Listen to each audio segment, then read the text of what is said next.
important and appropriate to do that towards the end because Frantz Fanon charges us that each generation must, out of relative obscurity, discover its mission, fulfill it, or betray it. And I think it captures the essence of what we were talking about last night.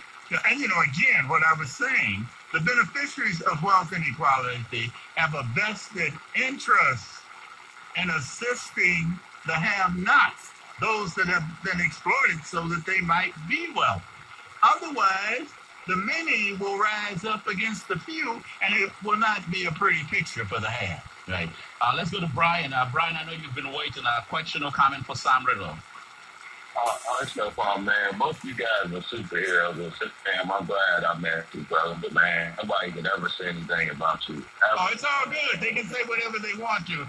Only those bereft of an analysis, insecure, and who need to grow mentally and physically can attack me. I'm glad you said that, man, because I truly believe in some so-called leaders getting together, and after watching certain actions, I see that's not going to happen. But, Blake, when I say you're the man, brother, you really bring on a heck of a show, and I truly appreciate your efforts and everything, and I'm glad I met you, too, as well, brother. So keep the fight going, man, and I'm glad how y'all handled that last call, and I'm going to leave on this note. What a wise team, man. I hope you two brothers stay together, man. Brian, come hang out with us tomorrow at that bus. I try to make it there. We got one person that I don't like in the group. I try to avoid that.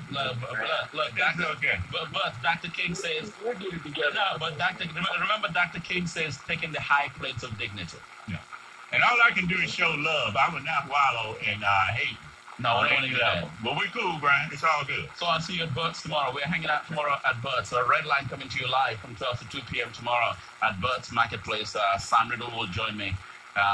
There's a lot to talk about, of course. We get to get out of this, the confines. This is an ivory tower of itself. Yeah, well, Burt's is not the ivory tower, but it is a citadel of wisdom. All right, let's go to Harry. Harry, I know you've been waiting. A question or comment for Sam Riddle? Yeah, good afternoon, good show, gentlemen. I just want to bring something to your attention. I'm not sure. I'm sure you guys are aware of it, but it's a bigger problem than a lot of people give space to. Whenever I speak to somebody in a big corporation that's involved in giving, the thing that they're always worried about is where the money is going. And I'm personally involved in STEM education here, and just speaking about education and the corporations that want to help education. The public schools and charter schools and a lot of programs around have moved in the last few years to a model where they actually abide curriculum for third parties.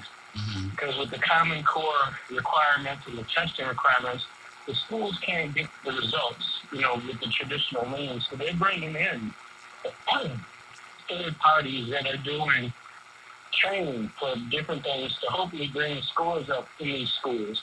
And they're allowed to purchase these curriculums and classes, out of state money. And what I'm telling you about is a lot of this kind of stuff is done with grants and stuff. The schools approach people for grants, Kresge, Stillman, a lot of people like that. And in between that money and the kids, there are a lot of unscrupulous people that are taking a large part of every donated dollar and using it for their salaries, for their buildings, for their leases, for their cars. And what you end up having in a lot of these classes, they end up being really nothing more than a room with chairs in it because they're funded to an equal level, like programs in the suburbs or even in private schools, Cranbrook, Oprah, Country Day, funded like that. But nothing trickles down because we have a lot of handkerchief heads in the industry of selling education to our children that think that it's their duty to get as much money as they can, that they don't see a victim, and they figure if the state is dumb enough to give them the money, they'll take it. And whatever happens to the kids just happens as long as all the paperwork is done. And this is all a result of, the whole corporate education model. But I'm just saying, I know you guys talk about different things and different things, but it's all interrelated. It's all interrelated. And the way that we have no control over our education forces us to go to corporations, funding and grants. And then how in the world can we expect a corporation to be more, I mean, God bless you, and God bless all the people you like. But really, how can we expect a corporation to be more responsive than officials that we supposedly elect and pay the salaries on? Right. No, I get your argument, and I think, thank you so much, Harry. That's part of the things that we continue to talk about on the show. Sam, your take? Well, yeah, I said that the one note I had written to myself before coming on the show today was that we should require an orientation for these philanthropic organizations and foundations to listen to the people in the community, like what the brother just called in with. I mean, to me, would result in a cost-benefit analysis almost from a budgetary perspective so that we could determine where each dollar is going and what bang that foundation is getting for its buck. That should really be an in-house auditing process of the foundation. And if they don't have it, they should make these legacy donations, as you referred to them, and not get any return on their dollar. Right. No question. Let's go to D from Flint. D, question or comment? Question, comment, etc. Players come in, wretched of the earth, black house, black face, white mask. Franz Fanon, okay. You're reading his titles. Go ahead. I definitely, refer to that. But the thing that I wanted to really, talk about is with reference to the kids who dealt with the Washington, D.C. situation and the people in Detroit, the kids who were in Detroit, who are responding to this right here. And the 78% of the population, which are adverse poverty people who are not dealing with this, you think that something could come up to where it's all these things could jail within the next 24 days to make something happen. I mean, things are taking of course, the less time than that. Okay. I'm just saying, you see what I'm talking about? Yeah, I see what you're talking about. No, I don't see what you're talking about. I mean, like, what are you saying?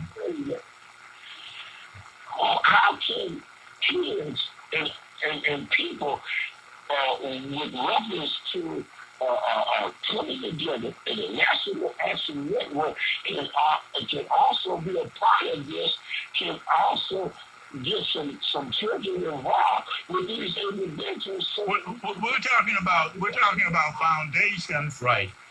Thank you so much, D. D, I got you, but we're talking about foundations here, and they're committing of resources to Detroit. And how can we make that a more effective process? And in a qualitative sense, what are they even getting in terms of bang for the buck when they make those donations? Right. And that's what we're really starting to embrace here. I think I know where you're coming from. It's more of a political process than involving organization. Yeah, let's go to Reggie. Reggie has a question or comment. Hey, good afternoon, gentlemen. Hey, this statement by the president of Wayne State, hey, I have to agree, man. It is a total disgrace. Let me read. Let me read it again, Reggie. Read it again. Let me read it again. This is in the Detroit News last year, September of 2017. Just because, and it's a lengthy article about how black Detroiters, the enrollment of black Detroiters is declining at Wayne State. The president says this, just because the president, Roy Wilson, he says this, and I quote, just because we are located in the city doesn't mean we should mirror the population of the inner city. Yeah, that's disgraceful. And then the issue of poverty, extreme poverty, concentrated poverty, the reason, elected officials in Detroit don't want to talk about it because it's evidence of a failed government, okay? Right.